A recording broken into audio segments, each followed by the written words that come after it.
महाभारत में शिखंडी कैसे बना, एक स्त्री से पुरुष, और शिखंडी की मृत्यु कैसे हुई, आइए जानते हैं इस वीडियो में।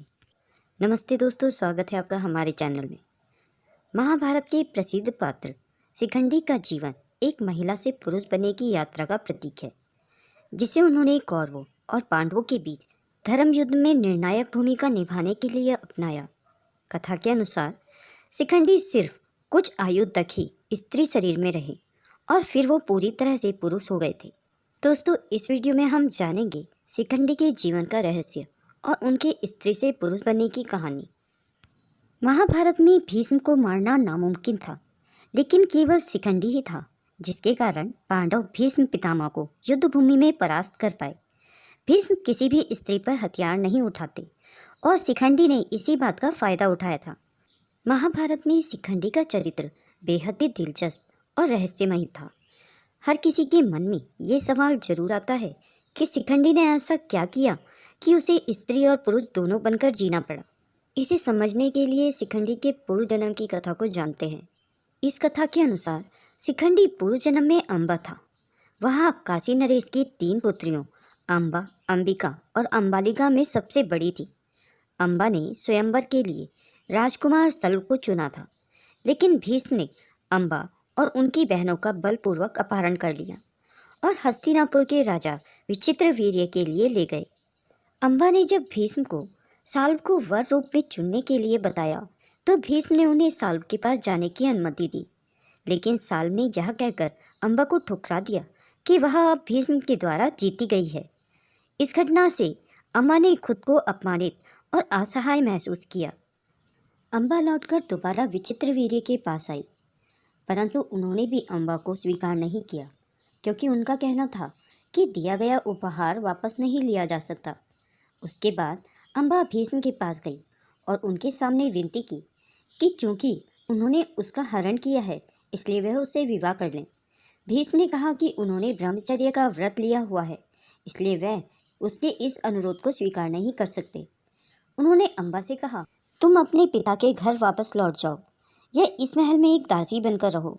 इतना सुनते ही अम्बा आपे से बाहर हो गई और उसने युद्ध के देवता कार्तिकेय की स्तुति की, जिन्होंने उसे एक कमल के फूलों की माला दी। उस माला के साथ यह वरदान जुड़ा हुआ था कि जो भी व्यक्ति उस माला को स्वीकार करेगा, उसी के हाथों भीष्म का वध हो सकेगा। दुर्भाग्यवश इस दैवीय वरदान के बावजूद धरती पर उस माला को किसी ने स्वीकार नहीं किया।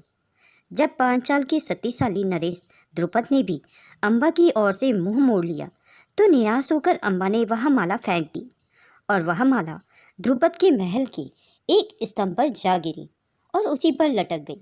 अम्बा ने ऋषि परशुराम से भी मदद मांगी, क्योंकि वह भीष्म के गुरु थे। परशुराम जी ने भी अपनी ओर से हर संभव कोशिश की, लेकिन वह असफल रहे।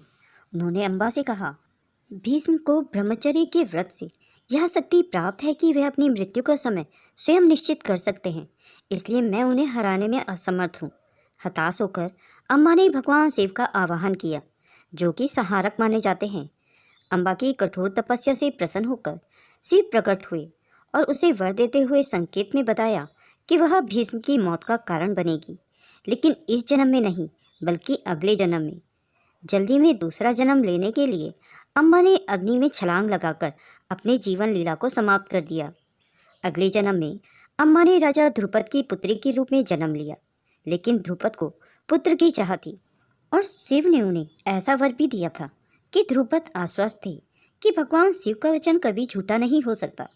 इसलिए ध्रुपद ने दृढ़तापूर्वक कहा कि वह कन्या उनका पुत्र ही है और उन्होंने आदेश दिया कि उसका लालन पालन पुत्र की तरह ही हो। उस कन्या का नाम शिखंडी रखा गया और उसे सभी पुरुषोचित कौशल्य सिखाए गए। वह इसी विश्वास के साथ बड़ी हुई कि वह एक योद्धा थी। उसका विवाह भी करवा दिया गया, लेकिन विवाह की रात जब नववधू को यह पता चला कि उसका पति पुरुष नहीं स्त्री है और वह शिखंडी न होकर शिखंडिनी है, तो वह क्षुब्ध होकर अपने पिता के घर लौट आई। जब कन्या के पिता राजा हिरण्यवर्ण को जब इस रहस्य का पता चला, तो उन्होंने इस अपमान का बदला लेने का दृढ़ संकल्प किया और अपनी सेना लेकर पांचाल पर हमला करने की घोषणा की। ध्रुपद जानते थे कि अपना राज्य बचाने का एक ही रास्ता था कि वे प्रमाणित कर दें कि उनका पुत्र वास्तव में स्त्री नहीं बल्कि पुरुष था। उन्हें यह भी पता था कि यह प्रमाणित करना असंभव है। जीवन में पहली बार अपने स्त्रीत्व का सामना करने पर शिखंडी इस मुसीबत के लिए खुद को ही जिम्मेदार ठहरा रही थी। अपने आप को समाप्त करने का संकल्प करके वह वन की ओर चली गई, लेकिन वहाँ स्थूण नाम का एक यक्ष ने उसे बचा लिया। शिखंडी की कथा सुनकर उस यक्ष ने उसे एक रात के लिए अपना पुरुषत्व उधार दे दिया।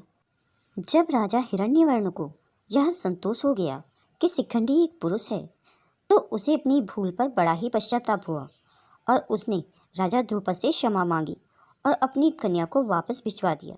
यक्षों के राजा कुबेर ने स्थूण से नाराज थे कि उसने अपना पौरुष शिखंडी को उधार कैसे दे दिया। उसके अनुसार इस तरह की बातें नहीं होनी चाहिए, लेकिन जब शिखंडी अपने वचन को निभाते हुए यक्ष से उधार लिया हुआ अंग लौटाने के लिए पहुंचा, तो कुबेर उसकी निष्ठा से इतने प्रसन्न हुए कि उन्होंने शिखंडी को आजीवन यक्ष का वह पौरुष अपने पास रखने की अनुमति दे दी। यह शक्ति अब शिखंडी की मृत्यु के बाद ही स्थूण को वापस मिलने वाली थी। अब राजा ध्रुपद बड़े ही प्रसन्न थे कि आखिर उन्हें एक पुत्र प्राप्त हो ही गया, लेकिन तभी उनके आश्चर्य का ठिकाना नहीं रहा जब शिखंडी ने खेल खेल में अचानक ही अम्बा की कमल की फूलों की वह माला उठाकर अपने गले में डाल ली, जो वर्षों से ध्रुपद के महल में स्तंभ में लटकी हुई थी।